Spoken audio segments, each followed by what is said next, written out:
ने जिस तरह से देखा कि जितने भी प्रकरण लगे, हमारी जो विरोधी कंपनी है बिरला मैनेजमेंट की सेंचुरी टेक्सटाइल, वो हर बार श्रमिक जनता संघ पे अंगुली खड़ा करते थे कि इनका लोकस स्टैंडी क्या है, ये श्रमिक जनता संघ को मध्य प्रदेश में पात्रता कौन दे दिया है, मतलब तरह तरह के उनके सवाल होते थे।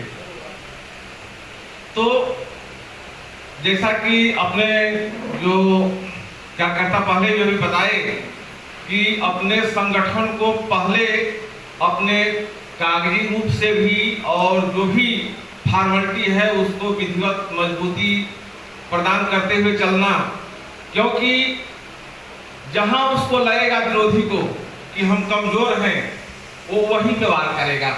उसको लगेगा कि जहां इनका पेपर सही नहीं है, वहां उंगली उठाएगा कि आप पेश करिए, वो पेश करिए। तो ये सब करना पड़ सकता है। तो अपने जो भी हम लड़ेंगे या लड़ रहे हैं, उसका मुख्य आधार है श्रमिक जनता संघ यूनियन। और लड़ने, क्योंकि श्रमिक जनता संघ ही आधार है लड़ने के लिए या अत्याचार को खत्म करने के लिए, और उसी के लिए हम लोग आए हैं। तो सबसे पहली फॉर्मेलिटी कि हम श्रमिक जनता संघ को मजबूती प्रदान करते हुए और इसकी जो भी लीगल फॉर्मेलिटी है उसको पूरी करते हुए हम फिर आगे बढ़े। नहीं तो हवा में पर्ची काट गए, कुछ काटे कुछ नहीं काटे, या फिर उसके जो भी रख रखाव है उसका बराबर नहीं किए, तो आगे चल के दिक्कत आ सकती है। जैसा कि हमारी ताई भी बताती हैं कि जब से सेंचुरी में यूनियन लगी मध्य प्रदेश में, तब से एक साल का पूरा पर्ची, उसका सारे दस्तावेज एकदम बराबर होना चाहिए। कभी भी ऑडिट की जरूरत पड़ सकती है, कभी भी वहां पेश करना पड़ सकता है, और ऐसा समय समय पे आया भी है और पेश करना भी पड़ा है। क्योंकि अगर नहीं पेश करेंगे तो सबसे पहले यूनियन पर भी सवाल खड़े हो जाएंगे, यूनियन पर भी सवाल खड़े हो जाएंगे, तो बाकी सारे बात फिर खत्म। तो इस तरह से अपने को देखते हुए चलना पड़ेगा। और ये भी बातें हुई जैसे कि अपने संगठन को चलाने के लिए एकता भी चाहिए। उसके लिए ये भी हमने कहीं पढ़ा था कि किसी भी संगठन के लिए एकता और पैसा, ये दोनों एक ही सिक्के के दो रूप होते हैं। कैसे एक्ट लगाना है, कानून के दायरे में कैसे बहुत कुछ सीखने के लिए मिला कि एक महिला ने ऐसे ही अपन सब कार्यकर्ताओं के सपोर्ट में रहेंगे तो अपने की जीत पक्की है। क्योंकि यूनियन में सभी महिलाओं ने भी जुड़ना चाहिए और पुरुषों ने भी जुड़ना चाहिए, लेकिन एक नहीं है कि सभी जनता संघ एक ईमानदार ये है, तो अपन सब ईमानदार है, इसीलिए अपन ईमानदारी से लड़ रहे हैं। इस ईमानदार यूनियन के साथ हमारे चार यूनियन ने हमारे साथ इतना धोखा किया है, हम तो बता नहीं सकते। लेकिन आज जो हम श्रमिक जनता संघ ये यूनियन बनाई है, आज हमारे कई फैक्ट्रियों में इतना अत्याचार होता है। इस अत्याचारों में सभी से ज्यादा हमारे सेंचुरी की महिलाओं के ऊपर इतना अत्याचार हुआ, क्योंकि जब मेगाताई नहीं थी तो हमको कोई मार्ग नहीं देखने को मिला। क्योंकि इस जो 4 यूनियन ने हमारे साथ धोखा किया, क्यों कि हमारी जैसी कंपनी बंद हो गई थी, उस यूनियन ने हमको चार यूनियन मिलकर हमको रोड पे खड़ा कर दिया। जब हमने ताई जी ने बोला कि हमारे साथ साथ मैं तो तुमको साथ दूंगी, पर तुमको सभी महिलाओं को बाहर निकलना पड़ेगा, आपको बड़ा संघर्ष करना पड़ेगा, तब तो तुम जीतेंगे। हमने सभी महिलाओं ने इतना बड़ा संघर्ष किया और आगे हमने 7 साल हो गए, 4 साल तो हमने बैठ के पेमेंट पाया। क्योंकि ये जीत दोनों तरीके से, कानूनी भी और मैदानी, ये लड़ाई दोनों तरफ से चली। क्योंकि मैदानी लड़ाई में भी हमारे पुरुषों ने और महिलाओं ने बराबर का साथ दिया, और कानूनी लड़ाई में भी हमने पूरा लेबर कमिश्नर, श्रमिक आयुक्त, जहाँ ने हुई हम महिलाओं ने संघर्ष करा और सबसे आगे रहे। इसीलिए जो प्रशिक्षण में मिला, सीखने को मिला, आगे हम ये शिक्षा आगे और मतलब मजबूती से करेंगे और मजबूती से लड़ेंगे। और मैं ये भी बताना चाहती हूँ कि हमारे जो महाराज के हमारे भाई आए हैं कृपानाथ शंकर जी, वो अकेले आए हैं। क्योंकि मैं यही चाहती हूँ कि भैया आप सबको, सभी जितने भी आपके यूनियन के लोग, जितने भी सदस्यता बनी है, उनको और आगे लाओ। कि मनोज ठक्कर से कहीं डरने की बात नहीं है। आप आपकी महिलाओं आगे नहीं आएंगी तो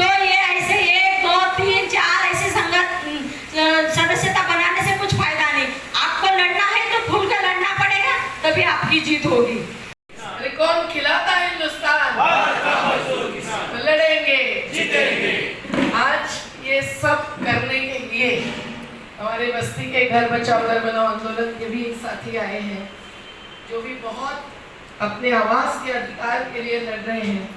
हम यहाँ रोजगार के अधिकार के लिए लड़ने वाले लोग भी हैं, और रोजगार में जो मान, स्थान, सम्मान और श्रम का दाम मिलना चाहिए, और जो सुरक्षितता मिलनी चाहिए कि भाई रोजगार मिला है तो कभी भी लाओ कभी भी हटा दो। ये मनमानी कंपनी की मन की बात मोदी जी के मन की बात जैसी नहीं चलनी चाहिए। ये सभी मुद्दे लेकर लड़ने वाले आज यहाँ आए हैं, और एडवोकेट नायर साहब और भार्गव जी ने जो बातें रखी है उससे एक प्रशिक्षित होकर लड़ने की संभावना बढ़ी है, और हिम्मत भी आती है। दूसरों का क्या क्या हुआ है, ये भी क्या हासिल किया है, ये भी समझेगा तो अपने को भी कुछ विश्वास बनता है इस मैदानी और कानूनी संघर्ष से। आज जो बातें रखी हैं उसमें गीत से ही शुरुआत हुई कि श्रमिक का स्थान और सम्मान होना चाहिए। आज जो देश की अर्थव्यवस्था गैर बराबरी से भरपूर है उसमें ये स्थान और सम्मान खत्म सा होता है। अभी मैं पंढरपुर गई थी, संतों का तो ये हक मांगने के लिए फिर जो जरूरी है आज के समय में केवल बातचीत करके कोई सरकार अपना संवाद से ही निराकरण करेगी, अपना अन्याय दूर करेगी, ऐसी स्थिति नहीं रही है।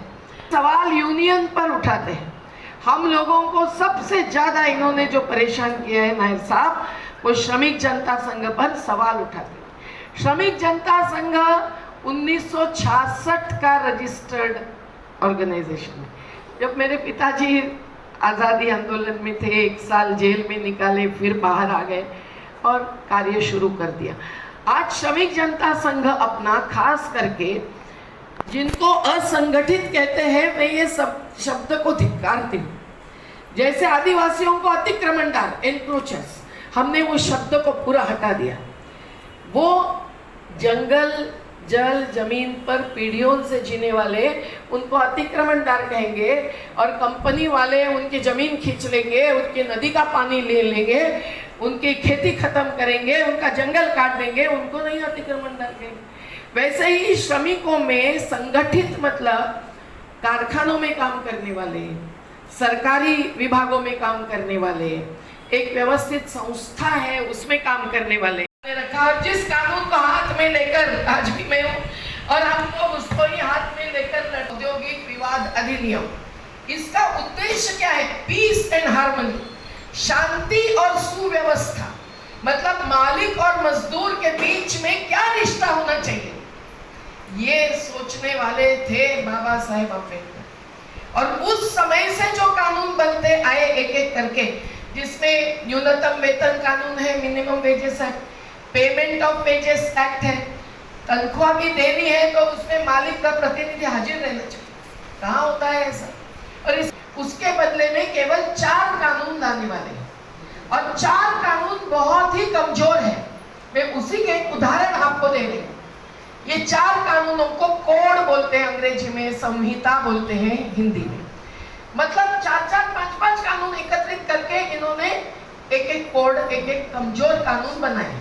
उदाहरण देती हूँ, महिलाओं को नाइट शिफ्ट, काम रात को करवाना मंजूर नहीं था। अब जो नया कोड आएगा उसमें मंजूर होगा, और मर्द को अभी भी रात को काम दे रही है। मतलब आज ही 4 कानून आ गए, इस प्रकार से बर्ताव कर रहे हैं। ओवर टाइम ज्यादा नहीं दिया जाएगा, आज ही ऐसा शुरू किया है मालिकों ने। उनको पता है कि अब तो बस गांधी नहीं मोदी जी की सरकार है, वो उस प्रकार से ही बर्ताव कर रही है। इसमें और एक बात है, अगर एक्सीडेंट होता है, अपघात होता है, काम करते करते कोई बीमार पड़ता है, तो उसको जो नुकसान भरपाई है उसके लिए occupational health, occupational security act, occupational health, तो ये भी कानून स्वतंत्र। इसमें 105 बीमारियां, अपघात, इसकी लिस्ट रहती थी। ये भी संयुक्त राष्ट्र संघ से बनी थी, की संख्या रखी है। मतलब कई प्रकार के अपघात होंगे, एक्सीडेंट होंगे तो भरपाई नहीं दी जाएगी। ट्रेड यूनियन एक्ट, जो श्रमिकों का कार्यकारिणी में समावेश होता है, उसके अलावा हमको कोई श्रमिक नहीं मानता, कितनी भी मेहनत करो भाई, पर आप श्रमिक नहीं है तो हम अश्रमिक है, श्रमिक नहीं है, ऐसे हैं। हम लोगों को भी कार्यकारिणी में रहने का अधिकार कानून ने 1926 से दिया हुआ है। कमजोर कर रहे हैं तो बहुत ही थोड़े से लोग रह सकते हैं, जिसमें एक आधा एडवोकेट होगा, एक आधा खजीनदार होगा, एक आधा सचिव का काम करने वाले होंगे, तो हमको हटा देंगे। तो ये भी समझिए, ये क्या चाहते हैं, ये मालिकों के पक्ष में कानून बदलना चाहते हैं। इसमें और एक बात है, भूख हड़ताल। आप लोग सेंचुरी के जब खबर आई कि 2 मिल्स बेचने वाले हैं कुमार मंगलम बिरला, तो इन्होंने सब ने मिलकर, स्टाफ, मजदूर, सब ने मिलकर अंदर कैंपस में बैठे रहे, सत्याग्रह शुरू किया। रात को 2 बजे इनको लिखित में जवाब दिया, जो आज भी हमारा लड़ने का आधार बन रहा है। लेकिन उसमें लिख के दिया कि मिल अच्छी तरह से चलाएंगे, कोशिश करेंगे, लेकिन 5 दिन में मिल्स बेच दी, जिसके कारण आज ये बेरोजगार है, पर लड़ेंगे, जीतेंगे, ये विश्वास रखकर लड़ रहे हैं। तो ये कैसे होता है देखिए। और असंगठित श्रमिक जिनको कहा है, उसमें खेत मजदूर सबसे ज्यादा संख्या है। उसमें हर प्रकार के श्रमिक हैं, जैसे बांधकाम मजदूर यानी निर्माण मजदूर की बात भार्गव जी ने रखी। ये लड़ाई हम सब लोगों ने लड़ी, अपने NAPM के साथी इसमें सबसे आगे रहे हैं।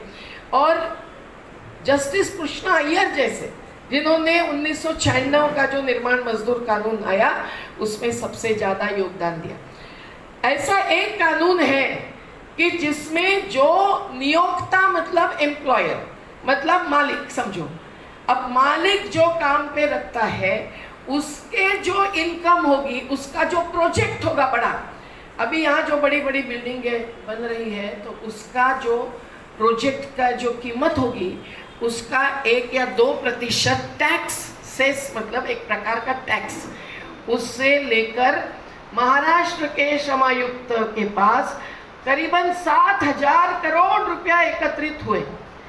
ये जो पैसा लेना मालिक से थोड़ा सा, और उससे श्रमिकों की सुविधा करना, उससे श्रमिकों को फायदा देना। अभी अभी कुछ हुआ है कि उनको हेलमेट दे रहे हैं, उनको कमर का बेल्ट दे रहे हैं, नहीं तो 60वें मंजिल पर उल्टे खुद को टांग कर जो वाटर प्रूफिंग करते हैं, लेकिन उनको टीन शेड में रखते हैं जहाँ पानी टपकता है उनके चूल्हे में। ये अपन ने जब लॉकडाउन में काम किया, और एक सिटी विद इन सिटीज, मतलब शहर के अंदर भी नांदेड़ सिटी, गोदरेज सिटी, अलग अलग सिटी बनती है, वहाँ जो काम करने वालों को अपन ने घर पहुँचाने के लिए जिद छिड़ी, तो उनकी स्थिति ऐसी देखी। तो ये कैसा है, हम लोग चाहते हैं कि जो मालिक का इनकम होता है, जो उसकी प्राप्ति होती है, उसका कितना हिस्सा श्रमिकों के ऊपर लगना चाहिए, श्रमिकों को सुविधा देनी चाहिए। इसके लिए हम लोगों को लड़ना पड़ने ही वाला है। आज बस्ती में अपने जो लोग रह रहे हैं, है ना, ताला भाई आए हैं, निर्मला ताई आई है, वो कैसे बस्ती में रह रहे हैं, जहाँ एक भी पाठशाला नहीं, 10,000 परिवार और दुकानदार है। अंबुजवाड़ी अब जाके आए भी होंगे शायद ना उस दिन, और एक भी दवाखाना नहीं, तो जाओ 3 किलोमीटर दूर,